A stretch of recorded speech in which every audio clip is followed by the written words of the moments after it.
के हर कोने में छिपे हैं कुछ राज, कुछ कहानियां जो कभी समझ से बाहर थी। लेकिन हम उन राजों को ढूंढने आए हैं जहां अंधेरा कभी खत्म नहीं होता। स्वागत है डायनामिक डार्क में। स्वागत है एक नए हॉरर एपिसोड में। स्वागत है एपिसोड 13 में। मैं हूं आदित्य और आज लेकर आया हूं आपके लिए 3 दरबानी कहानियां। नई कहानियां, नया हफ्ता, नया डर। आज हम 3 कहानियां सुनेंगे, वो भी अर्बन लेजेंड वाली इंडियन हॉरर स्टोरीज। अगर आपको ऐसी हॉरर स्टोरीज पसंद है तो आप एकदम सही चैनल पर आए हो, क्योंकि क्रीपीपास्टा एंड अर्बन लेजेंड वाली इंडियन स्टोरीज सिर्फ डायनामिक डार्क पर हाई सुनाएंगे आपको। अगर आपको और अच्छा एक्सपीरियंस चाहिए तो आप अपने ईयरपॉड्स या हेडसेट यूज कर सकते हैं। यूज इंडियन हॉरर वाइब आएगी। पहली कहानी है कॉल सेंटर की डरावनी कहानी। दूसरी कहानी है बंगाल का काला अभिशाप। तीसरी कहानी है पिछली सवारी। आज की पहली कहानी है कॉल सेंटर की डरावनी कहानी। 2 साल पहले मैं एक कॉल सेंटर में काम करता था। कॉलेज का एक टर्म फेल हो गया था और घर बैठकर टाइम वेस्ट करना मेरे लिए बिल्कुल मंजूर नहीं था। मेरे पेरेंट्स हमेशा कहते थे, बेटा कुछ प्रोडक्टिव कर वरना वक्त बेकार चला जाएगा। तभी मेरे शहर में बीपीओ सेंटर्स खुलने लगे। फॉरेन कंपनीज अपना काम सस्ते में करवाना चाहती थी और इंडिया जैसे डेवलपिंग कंट्रीज में आउटसोर्स कर दिया जाता था। मैं सोचता रहा, ये सही मौका है प्रैक्टिकल एक्सपीरियंस का और पैसा कमाने का। तभी मैंने एक इंग्लिश बैंक के लिए मॉर्गेज अंडरराइटर के रूप में जॉब ज्वाइन की। काम मेरा था क्लाइंट्स के इनकम डॉक्यूमेंट्स और बैंक स्टेटमेंट्स चेक करना, लेकिन ये काम इतना सिंपल नहीं था जितना लगता था। क्लाइंट्स के फाइनेंशियल रिकॉर्ड्स, इनकॉम्प्रिहेंसिबल टर्म्स और बहुत सारे एरर्स से मेरा दिमाग घुमा रहता था। पहले कुछ दिनों तक सब नॉर्मल था। सुबह ऑफिस जाता, कंप्यूटर ऑन करता, कॉल्स रिसीव करता और डॉक्यूमेंट्स वेरीफाई करता। लेकिन धीरे धीरे मुझे कुछ अजीब लगने लगा।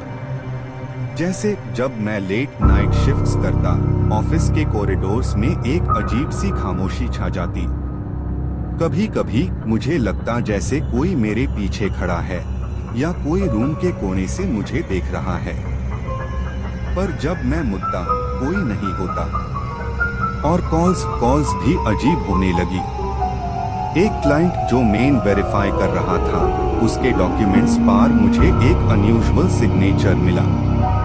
मैंने नॉर्मल समझा, पर फिर सिग्नेचर के नीचे एक छुपा हुआ मैसेज दिखाई दिया, जैसे किसी ने जानबूझकर कुछ लिख दिया हो। मैंने पहले इग्नोर किया, पर अगले दिनों और भी क्लाइंट्स के डॉक्यूमेंट्स में स्ट्रेंज पैटर्न्स दिखने लगे। कभी कभी तो मुझे लगता किसी ने मेयर मॉनिटर पे कुछ ब्रीफली टाइप किया और फिर डिलीट कर दिया हो, लेकिन कोई फिजिकल प्रेजेंस नहीं थी।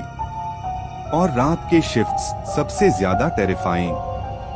ऑफिस के कैबिन में सिर्फ मैं और कंप्यूटर होता और लाइट्स का फ्लोरेसेंट ग्लो काफी हर्ष लगता।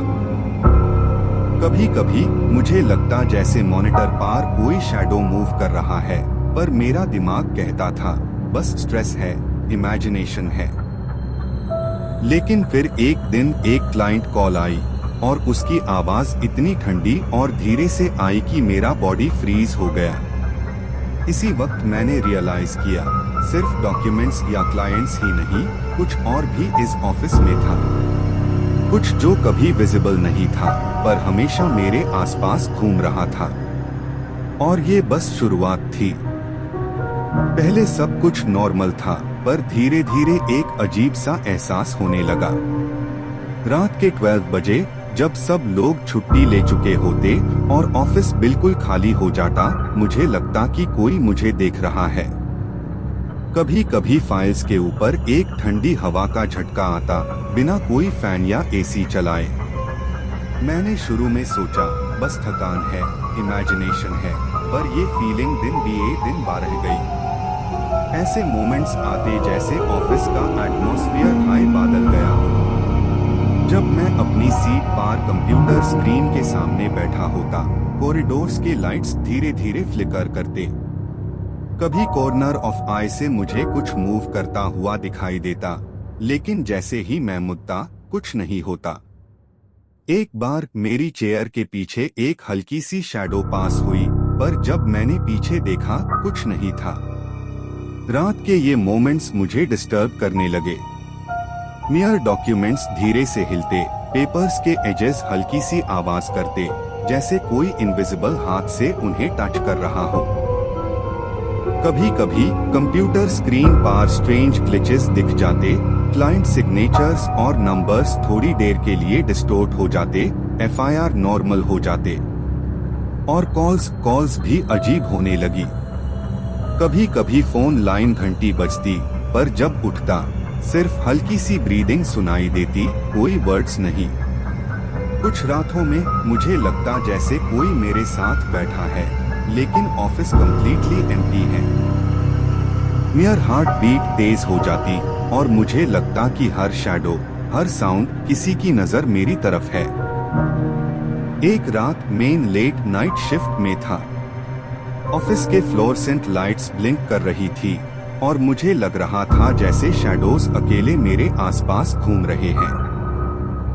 कभी सीलिंग के कॉर्नर से हल्की मूवमेंट दिखाई देती, कभी फ्लोर पे कोई फिगर फ्लैश होती, लेकिन फोकस करते हाई डिसअपीयर हो जाती।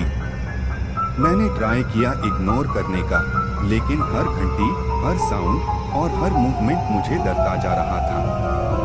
और सबसे चिलिंग बात, एक फोन कॉल आई, लाइन पे सिर्फ धीरे धीरे कोई आवाज कर रही थी। मेरे दिल की धड़कन रुक सी गई। आवाज इतनी ठंडी और धीरे से थी कि लगता कोई मेरे रूम में ही खड़ा हो और सिर्फ मुझे देख रहा हो। मैंने जितनी भी हिम्मत जताई, लाइन कट हो गई और फिर से कंप्लीट साइलेंस, सिर्फ मेरा कंप्यूटर का सॉफ्ट हुमिंग। तब मुझे रियलाइज हुआ कि ये सिर्फ स्ट्रेस या इमेजिनेशन नहीं था। कुछ और भी इस ऑफिस में था, जो शायद सिर्फ मुझे देख सकता था, जो हर रात मुझे ऑब्जर्व करता और शायद इंतजार कर रहा था। ये ऑफिस सिर्फ काम का जगह नहीं था, ये एक जगह थी जहां शैडोज और सीक्रेट्स जीते थे, और अब मैं उनके बीच फंस चुका था। एक दिन रात के काम के दौरान मुझे एक औरत का साया दिखा। लंबी काली चाल, आंखों में अजीब सी चमक और बाल उल्टे डायरेक्शन में हिल रहे थे, जैसे किसी और दुनिया से आई हो।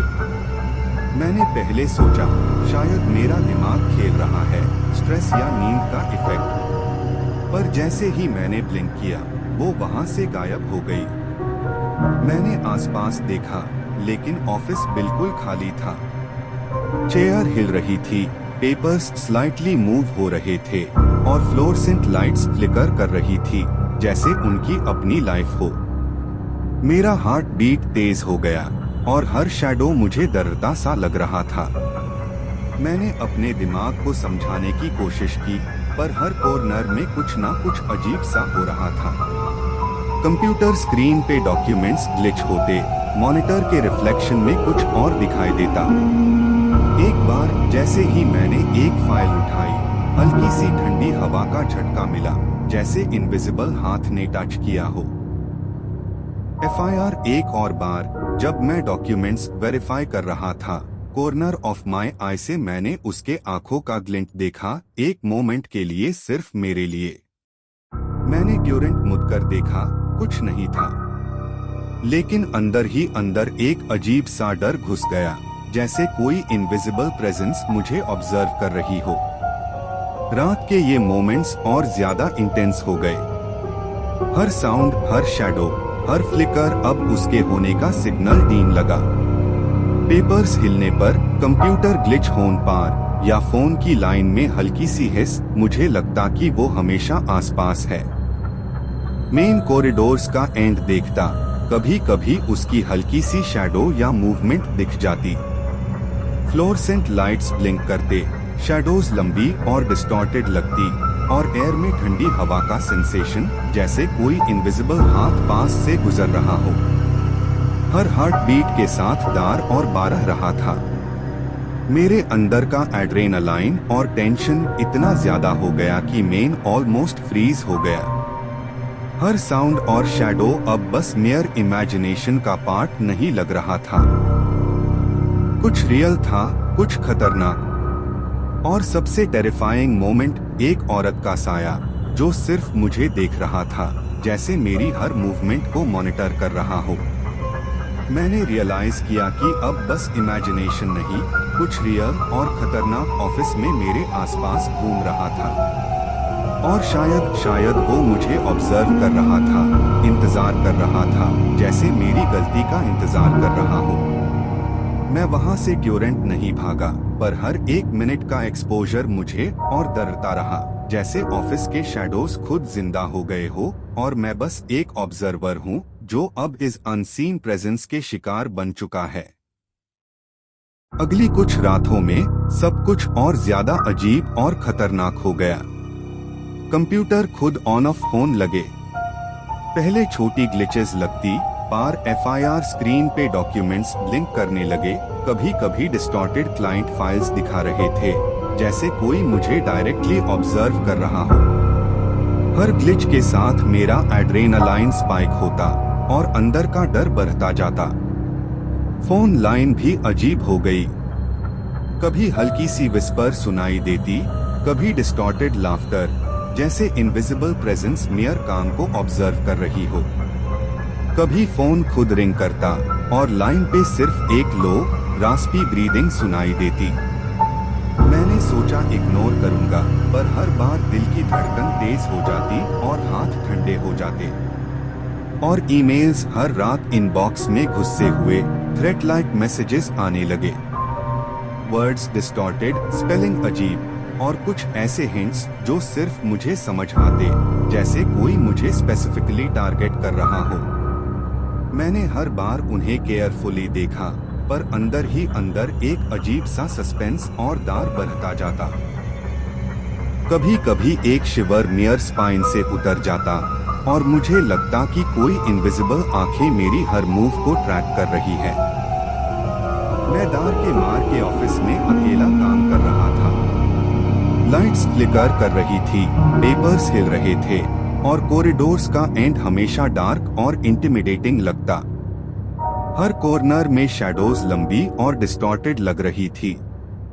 हर छोटा साउंड मुझे और डरता, एक चेयर का हल्की सी शिफ्ट, पेपर्स का रस्टल, डिस्टेंट फुटस्टेप एकोस, जैसे ऑफिस खुद जिंदा हो गया हो और मुझे ऑब्जर्व कर रहा हो। मैं अपनी सीट पार फ्रीज हो जाता, मॉनिटर पे डॉक्यूमेंट्स देखते हुए भी कॉर्नर ऑफ माय आई से हर शैडो चेक करता। अंदर ही अंदर एक कांस्टेंट दार था, जैसे कोई अनसीन प्रेजेंस अब सिर्फ ऑब्जर्व नहीं बल्कि इंटरैक्ट भी कर रही हो। हर फ्लिकर, हर नॉइज, हर स्मॉल ग्लिच मुझे और टेंशन देता और एड्रेनालाइन के साथ साथ मेरा दर्द भी बढ़ता। और सबसे चिलिंग बात, ये प्रेजेंस हर दिन और एग्रेसिव लगने लगी। कभी डॉक्यूमेंट्स खुद ओपन हो जाते, कभी लाइट्स एक जगह पार ब्लिंक करते और फोन लाइन पे वो डिस्टॉर्टेड लाफ्टर या ब्रीदिंग रिपीट होती। मैं रियलाइज कर रहा था कि ये सिर्फ इमेजिनेशन नहीं, कुछ रियल और खतरनाक ऑफिस में मेरे आसपास हो रहा था। और शायद वो बस मेयर नेक्स्ट मूव का इंतजार कर रहा था, जैसे मेरी हर गलती, हर हेजिटेशन उसके प्लान का पार्ट हो। हर दिन काम करते करते मैं ये महसूस कर रहा था कि ऑफिस के शैडोज और नॉइजेस अब मेरी लाइफ का हिस्सा बन चुके हैं और ये हॉरर कभी खत्म नहीं होगा। मैं बस अपनी सीट पार बैठा, मॉनिटर को देखता और हर मिनट का एक्सपोजर मुझे और ज्यादा डरता रहा। एक रात मेन डॉक्यूमेंट्स चेक कर रहा था और मुझे एक पुरानी फाइल मिली, डस्ट से ढकी हुई और कॉर्नर्स फेड हो चुके थे। जैसे ही मैंने फाइल खोली, एक जगह पर लिखा था, ये ऑफिस पहले हॉन्टेड था और जो रात यहाँ काम करे वो हमेशा याद रखेगा। मेरा हाथ कांप रहा था, अंदर ही अंदर डर का एहसास बढ़ता जा रहा था। मैंने धीरे से फाइल को पकड़ा और फिर धीरे धीरे अगला वर्ड पढ़ा, जैसे आंखों से हर वर्ड को समझने की कोशिश की। लाइट्स एकदम से चली गई। अंधेरा इतना गहरा हो गया कि मेरा रिफ्लेक्शन भी मॉनिटर में बेयरली दिखा। एक ठंडी हवा का झटका मेरे आसपास घुस गया, जैसे इनविजिबल हाथ ने मुझे लपेट लिया हो। मैंने अपनी सांसें रोक दी और धीरे धीरे आंखें उठाई। तभी मैंने देखा, वो औरत मेरे सामने खड़ी थी। लंबी काली चाल, बाल उल्टे डायरेक्शन में हिल रहे थे, आंखों से लाल रोशनी निकल रही थी, जैसे अंधेरा और मेरी धड़कन को बर्न कर रही हो। उसकी प्रेजेंस इतनी ओवरवेलमिंग थी कि हर साउंड फेड हो गया। सिर्फ हल्की सी हिस और डिस्टेंट विस्पर्स मेयर कण में गूंज रहे थे। पेपर्स अपने आप हिल रहे थे, चेयर धीरे से हिल रही थी और मॉनिटर का लाइट ब्लिंक कर रहा था, जैसे पूरा ऑफिस जिंदा हो गया हो और उस औरत का साया हर जगह घूम रहा हो। मैंने ब्लिंक किया, पर वो वहाँ ही थी।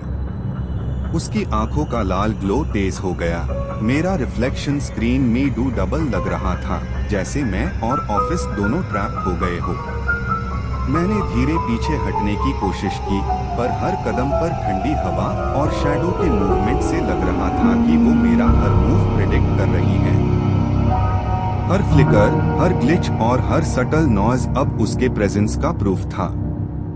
FIR एक इंस्टेंट, जैसे ही मैंने फाइल गिराया, वो औरत एक जगह से दूसरे जगह फ्लैश हुई। इम्पॉसिबल स्पीड और अननेचुरल मूवमेंट। मैंने रियलाइज किया कि अब बस ऑब्जर्व नहीं, सरवाइव करना शुरू हो गया है। मेरा हर हार्ट बीट, हर आवाज और हर फ्लिकर अब उसके प्रेजेंस का प्रूफ था। मेरा दर्द और दार बढ़ता गया। अंदर ही अंदर मैंने रियलाइज किया कि ये ऑफिस सिर्फ हॉन्टेड नहीं, अब भी अलाइव है। हर शैडो, हर फ्लिकर, हर विस्पर और उस औरत का लाल स्टेयर परमानेंट हो गया है। मैं बस अपनी सीट पर फ्रीज होकर देखता रहा, और ये रियलाइजेशन की हॉरर यहाँ खत्म नहीं होने वाला मेरे अंदर तक घुस गया। हर रात ये प्रेजेंस मुझे ऑब्जर्व करती है, और मैं सिर्फ प्रे कर सकता हूँ कि अगली रात सरवाइव कर पाऊँ, क्योंकि ये ऑफिस और वो औरत दोनों अब मेरी रियलिटी का पार्ट बन चुके हैं। उस दिन के बाद मैंने कभी भी रात के शिफ्ट में काम नहीं किया, लेकिन अब भी जब मैं उस ऑफिस के पास से गुजरता हूँ, मुझे लगता है कोई मेरी तरफ देख रहा है। हर कॉर्नर, हर शैडो जैसे अब भी अलाइव हो और मेरी हर मूव ऑब्जर्व कर रहा हो। कभी कभी एक हल्की सी मूवमेंट या शैडो मेयर पेरिफेरल विजन में दिखा देता है, और मेरा दिल तेज तेज धड़कने लगता है। रात के वक्त मैं अक्सर ऑफिस के विंडो से देख लेता हूँ। वहाँ एक सटल मूवमेंट होती है, जैसे कोई वहाँ खड़ा हो और सिर्फ मेरी तरफ देख रहा हो। मैं ब्लिंक करता हूँ पर कुछ नहीं होता, पर वो फीलिंग, वो प्रेजेंस अंदर ही अंदर मेरे साथ चिपक जाती है, एक इनविजिबल वेट की तरह जो मेरा साथ छोड़ता ही नहीं। हर हल्की आवाज, फ्लोरबोर्ड का छिलछिल, डिस्टेंट फोन रिंग का ग्लिच, मॉनिटर का एक छोटा ब्लिंक, मुझे लगता है उस औरत के होने का सिग्नल है। मेरा दिमाग ये कंफर्म करता है कि वो सिर्फ याद नहीं है, शायद वो अब भी वही है, किसी और की आंखों का इंतजार कर रही और किसी और को ट्रैप करने के लिए रेडी। हर छोटी चीज, एक हिलता हुआ पेपर, एक चेयर का टिल्ट या डोर का हल्की सी स्विंग मुझे उसकी प्रेजेंस का रिमाइंडर देती है। मैं अब भी, चाहे दिन हो या रात, ऑफिस के आसपास से गुजरते वक्त धीरे धीरे कदम बढ़ता हूँ। दिल के कोने में एक छुपी हुई डर का एहसास रहता है, जो हर रात मेरे सपनों में भी घुस जाता है। मेरे हाथ थोड़े कांप जाते हैं और मेरे आसपास का एनवायरनमेंट मुझे हर बार याद दिलाता है कि वो औरत और ऑफिस अब परमानेंट हो चुके हैं। कभी कभी मैं सोचता हूँ कि अगर मैं और रात में शिफ्ट करता क्या होता। ये थॉट मुझे फ्रीज कर देता है, जैसे मेरा दिमाग और मेरी बॉडी दोनों एक साथ रिस्ट्रिक्ट हो गए हो। और फिर एक सटल शैडो विंडो से पास होता है, एक हल्की सी लाल चमक ब्लिंक करती है और मुझे लगता है कि वो औरत अब भी वही है, पेशेंटली किसी और की आंखों का इंतजार कर रही। हर छोटी मूवमेंट, हर फ्लिकर, हर साउंड अब सिर्फ वार्निंग नहीं, एक प्रॉमिस लगती है। मैं जानता हूँ कि वो औरत और ये ऑफिस दोनों अब परमानेंट हो चुके हैं। एक ऐसा हॉरर जो सिर्फ देखने के लिए नहीं बल्कि फील करने के लिए है। शायद कोई भी जो रात में यहाँ काम करे वो हमेशा याद रखेगा कि उसकी आंखों का ग्लिंट, उसकी प्रेजेंस और वो ग़ज़ब का अंधेरा कभी खत्म नहीं होगा। और मैं बस वहाँ से गुजरता हूँ, धीरे धीरे, अपने कदमों की आहटें सुनकर, और हर फ्लिकर के साथ एक छोटा सा दिल का धड़कन का रिमाइंडर कि हॉरर अब भी जीवित है और शायद कभी खत्म नहीं होगा।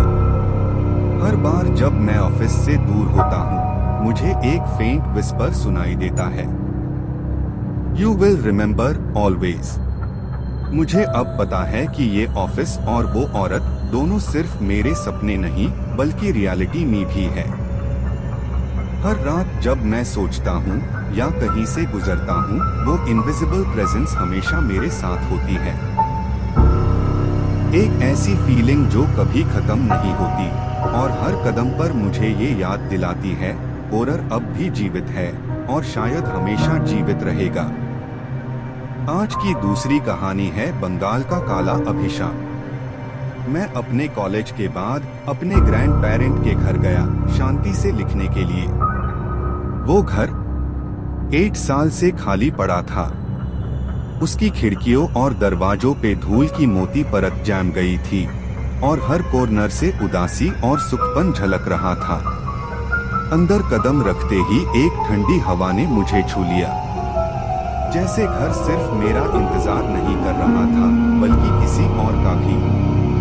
हर कोना सुनना था और ऐसे लग रहा था जैसे दीवारें भी मेरी हर सांस, मेरी हर हार्ट बीट को सुन रही हो। मुझे लगा ये एक परफेक्ट जगह होगी अपनी क्रिएटिविटी को जिंदा करने के लिए। शांति, अकेलापन और बस मैं और मेरी कहानियां।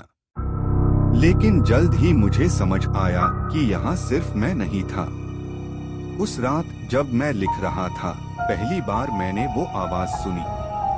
पहले तो मुझे लगा हवा का झोंका है, लेकिन फिर मुझे समझ आया कि वो कदम थे। धीरे धीरे मेरे कमरे के बाहर से एक एक स्टेप की गूंजन। मेरा पेन रुक गया, सांस तेज हो गई। मैं कुछ पल तक बिना हिले बैठा रहा, फिर हिम्मत करके दरवाजा खोला और सामने सिर्फ एक लंबी अंधेरी गैलरी, धूल से भरी हुई, जिसमें मेरी टॉर्च की रोशनी भी कमजोर पड़ रही थी। फिर अचानक एक पुरानी फोटो फ्रेम नीचे गिर गई। आवाज इतनी तेज थी जैसे कोई जानबूझकर उससे तोड़ना चाहता हो। उस फोटो में मेरे ग्रैंड पेरेंट्स खड़े थे, पर उसके एक कोने में एक और चेहरा था।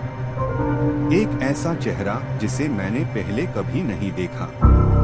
मेरी गर्दन से पसीना बहने लगा, दिल जोर से धड़क रहा था और उस मोमेंट में मुझे एक अजीब सा एहसास हुआ कि मैं अकेला लिखने नहीं आया था, बल्कि किसी ने मुझे बुलाया था और शायद वो अब भी मेरे आसपास ही था। रात के करीब 2 बजने वाले थे, पूरा घर सोया हुआ था।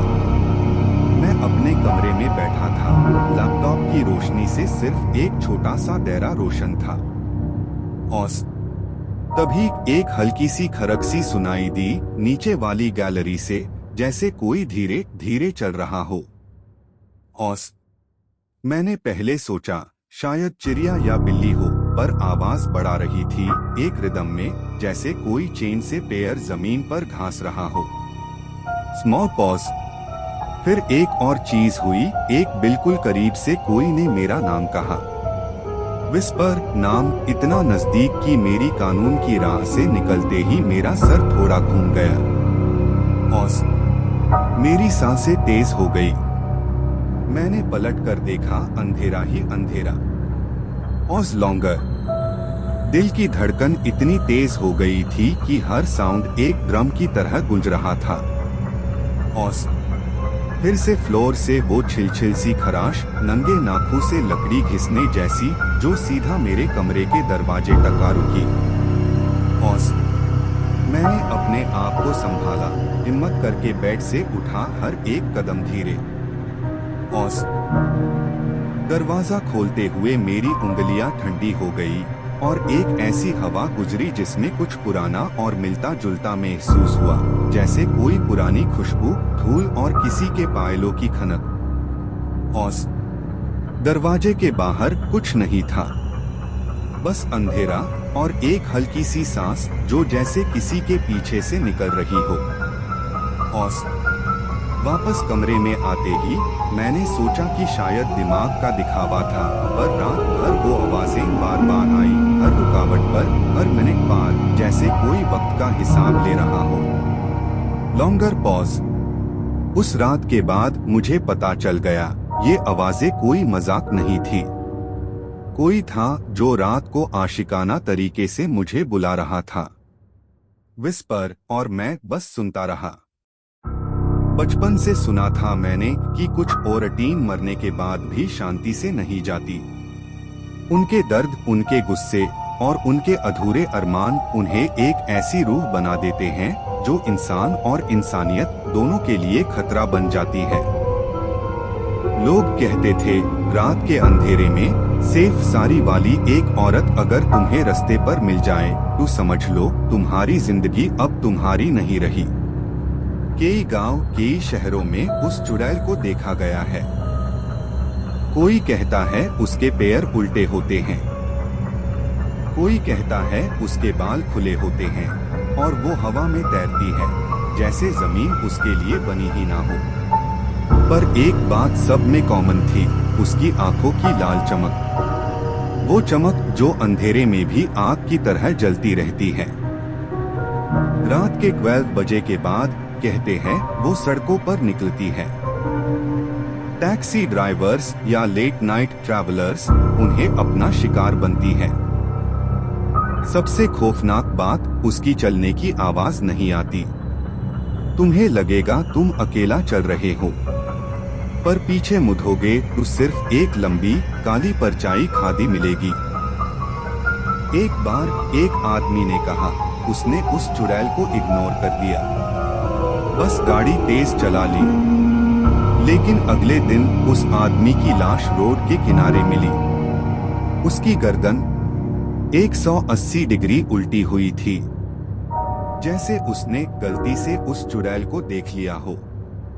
और कहा जाता है, अगर रात के सन्नाटे में तुम्हें किसी औरत की हंसी सुनाई दे लेकिन आसपास कोई नजर न आए, तो समझ जाओ कि वो तुम्हें देख रही है। और एक बार अगर उसने तुम्हें देख लिया तो तुम उससे भाग नहीं सकते। अगली कुछ रातों में आवाजें और भी तेज हो गई, कभी फुटस्टेप्स, कभी खुद ग्लास गिरना और डोर्स का अचानक स्लैम होना। सबसे डरावना पल तब था जब मुझे महसूस होता कि कोई मेरे बिल्कुल बगल से गुजर गया हो।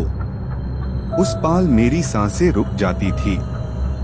मैंने अपनी आंखों के कोने से अंधेरा हिलता हुआ देखा, कभी एक लंबी परछाई, कभी एक धुंधला सा चेहरा। पर जैसे ही मैं फोकस करता, सब गायब हो जाता। हर कोने में लगता था जैसे आंखें मुझे घूर रही हो। और उस मोमेंट में मुझे यकीन हो गया, मैं अकेला नहीं था। कोई चीज थी जो अंधेरे के पीछे छुपकर हर वक्त मुझे देख रही थी। एक रात मैं अपनी पुरानी डायरी पढ़ रहा था और उसके पन्ने पलटते ही एक पुरानी तस्वीर मेरे हाथ लगी। उस तस्वीर में एक औरत खड़ी थी, बिल्कुल वैसी ही जैसे मैंने अपनी आंखों से देखा था। जैसे ही मैंने उसका चेहरा ध्यान से देखा, अचानक घर की सारी रोशनियां बुझ गई। उसी वक्त एक ठंडी हवा मेरे आसपास घूम गई और मेरा दिल तेज धड़कने लगा। धीरे धीरे मैंने देखा वो औरत मेरे सामने मटेरियलाइज हो रही थी। उसकी आंखें लाल रोशनी से चमक रही थी। उस दिन के बाद मैंने रात के वक्त घर में अकेला रहना बंद कर दिया। लेकिन ये बात वही खत्म नहीं हुई। हर बार जब मैं उस रास्ते से गुजरता हूँ, एक अजीब सा डर दिल में उतर आता है, जैसे कोई छुपी हुई नजर मुझे देख रही हो। मैं जितनी बार भी समझाने की कोशिश करता हूँ कि ये सिर्फ एक भूल थी, लेकिन दिल मानता ही नहीं। वो गली हमेशा ठंडी और खामोश लगती है, जैसे हवा भी वहाँ रुक जाती हो। अब भी कभी कभी मुझे अपने कंधे के ऊपर से लगता है कोई चल कर आ रहा है। शायद वो औरत अब भी वही है, किसी और की आंखों का इंतजार करती हुई, बिल्कुल उसी तरह जैसे उसने मुझे देखा था। आज की अंतिम कहानी है पिछली सवारी। रात के 11 बजे के आसपास मैंने कैब बुक की और अब्दुल ने कार रोकी। गाड़ी पुरानी थी, हेडलाइट्स फेंट। अंदर बैठते ही अजीब सा साइलेंस महसूस हुआ, जैसे कार सिर्फ हम दोनों के लिए नहीं, किसी और के लिए भी रिजर्व्ड हो। अब्दुल मुस्कुराता था, पर उसकी आंखों में हल्की सी अजीब चमक थी। कार स्टार्ट हुई, स्ट्रीट लाइट्स हिलती और शैडोज ऊंची दीवारों पर डांस कर रही थी। पीछे की सीट पर हल्की ठंडी हवा महसूस हो रही थी, पर एसी बैंड था। मैंने अब्दुल से पूछा, सब ठीक है? उसकी मुस्कान और चुप रहना दोनों ने मेरा दिल तेज कर दिया। जब कैब होटल से 30 किलोमीटर दूर थी, मैंने रियर व्यू मिरर में एक औरत का साया देखा, लंबी काली चाल वाली, आंखों में लाल चमक। जैसे ही मैंने ब्लिंक किया, वो वहां से गायब हो गई। कार का एसी खुद ऑन हो गया और एक ठंडी हवा मेरे आसपास घूमने लगी। हर टर्न पे मुझे लगता कि कोई मेरे आसपास है, पर अब्दुल सिर्फ मुस्कुराता रहा। मेरे दिल की धड़कन तेज हो गई और मैं समझ नहीं पा रहा था कि ये सब रियल है या मेरी आंखों का खेल। जब मैं पार्टी के पास पहुंचा, अब्दुल ने कैब रोकी और कहा, यही आपका डेस्टिनेशन है। मैंने पीछे देखा और मुझे समझ नहीं आया, कैब के पीछे सीट पर कोई नहीं था। फिर एक ही पाल में वो औरत मेरे बगल में मटेरियलाइज हो गई। उसके लंबे उल्टे बाल, सेफ फटी हुई साड़ी और आंखें लाल रोशनी से चमक रही थी। मैं चिल्लाया, पर आवाज कौन सुनेगा? अब्दुल वो कहीं भी नहीं था, बस एक ठंडी हवा और घुरती आंखें जो मेरे हर सांस के साथ जुड़ गई थी। उस दिन के बाद मैंने कभी भी रात के टाइम कैब नहीं ली। हर बार जब मैं उस रास्ते से गुजरता हूँ, मुझे लगता है कोई मेरी तरफ देख रहा है, जैसे वो औरत अब भी वहाँ है, किसी और की आंखों का इंतजार कर रही हो। हर शैडो, हर हल्की सी मूवमेंट मेरे दिमाग में घुरती है। कभी कभी मुझे लगता है जैसे कार का सीट हिल रहा हो या हवा का झोंका मेरे आसपास घूम रहा हो। और मैं बस सोचता हूँ, क्या मैंने फिर से उसी रास्ते पे चलना स्टार्ट कर दिया है, जहाँ से कभी लौटना मुश्किल हो सकता है। जब मैं पार्टी के पास पहुँचा, अब्दुल ने कार रोकी और कहा, यही आपका डेस्टिनेशन है। मैंने कार के पीछे सीट पर देखा, वहाँ कोई नहीं था। पहले लगा मैंने गलत देखा, पर जैसे ही मैं थोड़ा आगे झुका, वो औरत मेरे बगल में खड़ी थी। उसके बाल उल्टे, आंखें लाल रोशनी से चमक रही थी और चेहरा धुंधला लेकिन भयानक। मैं चिल्लाया, पर मेरी आवाज हवा में खत्म हो गई। और अब्दुल, जहां से मुझे लगा था वो है, वहां सिर्फ खाली सीट और शैडोज थी।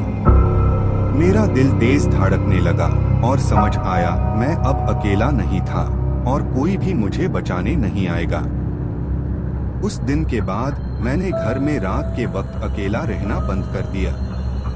लेकिन अब भी जब मैं वहां से गुजरता हूँ, मुझे लगता है कोई मेरे पीछे है।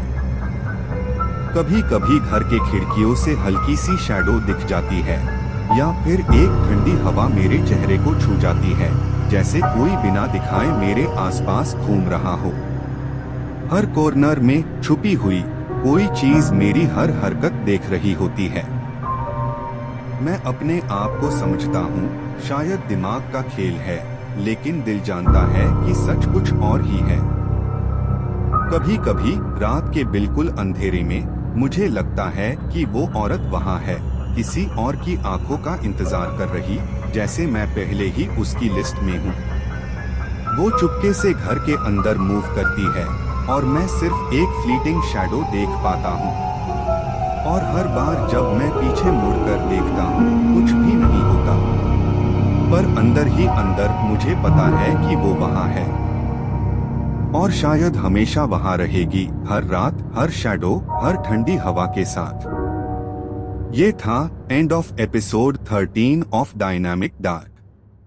अगर आपको ये डरावनी कहानियां पसंद आई हो तो सब्सक्राइब करें, लाइक करें और शेयर करें अपने दोस्तों और अपने परिवार वालों के साथ भी।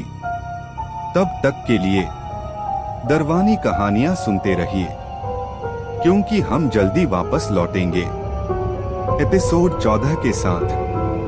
नए डर, नए अंधेरे और नए राज लेकर नई 3 कहानियों के साथ डायनामिक डार्क के परिवार का एक खास हिस्सा बनिए।